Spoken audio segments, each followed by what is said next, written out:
if so many people thought that Joe Biden would be a great president, well, now you know.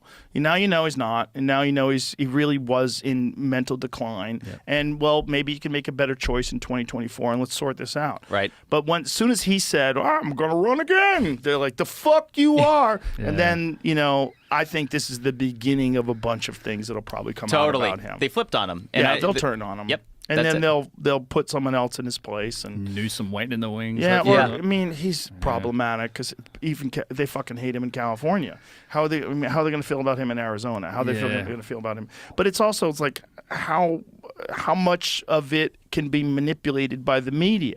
I mean, how much can people be manipulated by these headlines that you read while you're taking a shit? How much of it, how much of these narratives can be shaped to get people to say, look, it's better him than Trump. Yeah. If it's Trump, we're going to have a nuclear war. If it's Trump, we're going to have a this. No, we're going to have mean white tweets. Supremacists. We're going to have a this and that. And mean tweets, Joe. Let's focus on what's really important. Bring back mean tweets. He can't even tweet anymore because he's got to deal with Truth Social, it seems like. Yeah. Because they gave him his Twitter account back and he won't even use it. Yeah, I don't think him and Musk are friends, I suspect. Well, I don't think it's that. I don't think he's allowed to. I think he has a deal. Really? If I had to guess. This is pure speculation.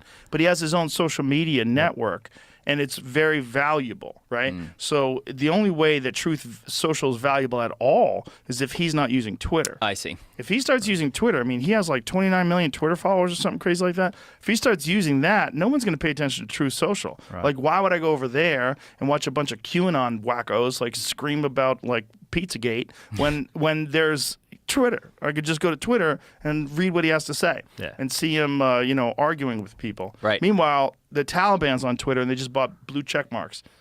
So people are mad that Trump is back on Twitter. I mean, I saw people, I'm leaving Twitter. I'm like, do you understand that the fucking Communist Party of China is on Twitter? Do you understand that the Taliban's on Twitter? Do you understand how many fucking people are on Twitter and you're mad that Trump's back? Hypocrites.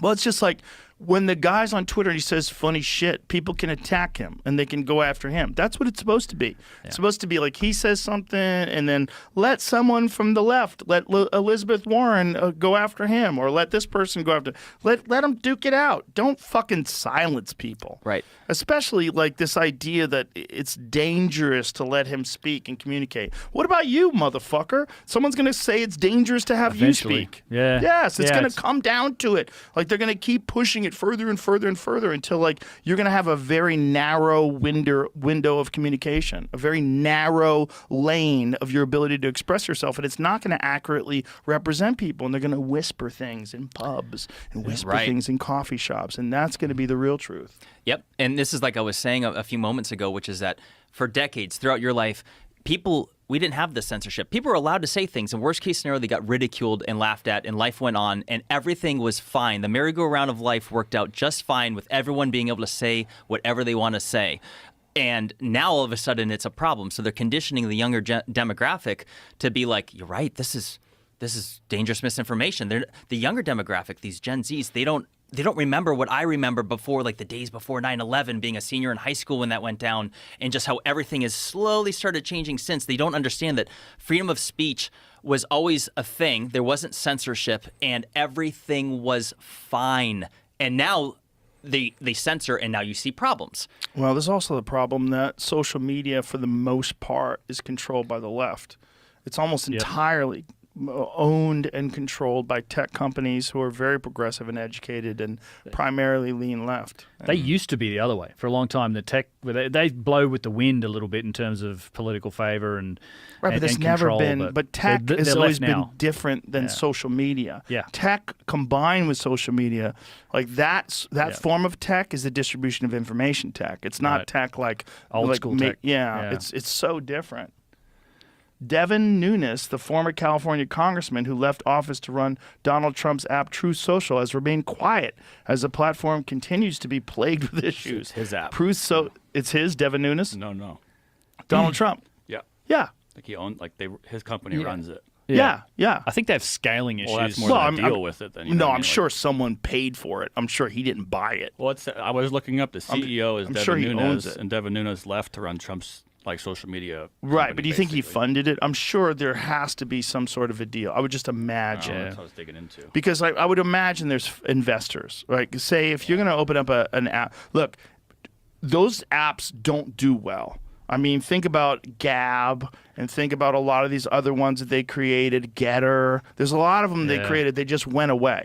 I mean, if you got a fucking figurehead as big as Donald Trump and he's banned from Twitter and you say, this is the only way to get the voice of the king, and you put it on True Social, people are going to invest in that. And if they're going to invest in that, they're going to be very hesitant. Well, how do I know he's not going to go back to Twitter? Right. Well, he won't. He's not allowed to. I mean, that's just me guessing. I have no idea. I'm very logical. Totally talking out of my ass. But I would imagine that he has some sort of a deal. Also, I would imagine that if that is his company, he would be wise enough to go, you know what, this is worth nothing if I go onto Twitter. Yeah. So if I'm going to sell this one day and make a big profit. These are the people that invested in oil. Yeah, so there you go.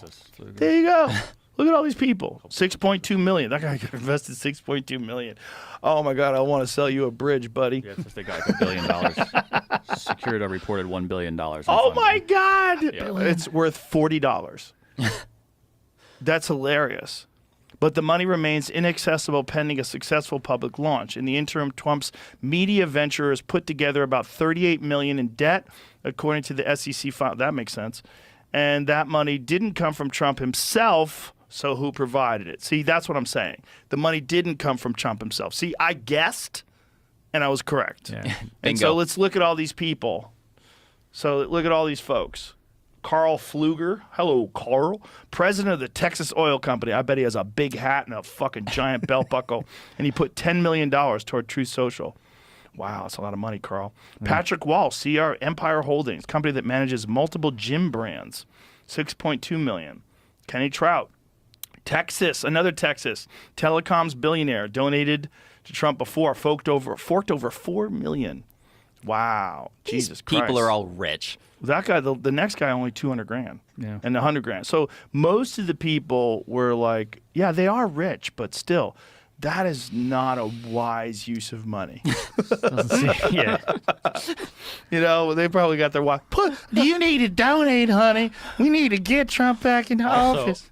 If it said they got $1 billion in funding, whatever that just listed wasn't even close. Yeah, that wasn't even close. 50 million. Yeah. Well, was the the other people are 38 probably million debt. hiding. The other people are probably hiding. Or maybe they got a lot of people that donated like 1,000. You know? Yeah. Because they got so the next one like 200,000. But that's all maybe like people have been public about I it. didn't Yeah. see that GoFundMe link. Is all. Go fund me. Ah.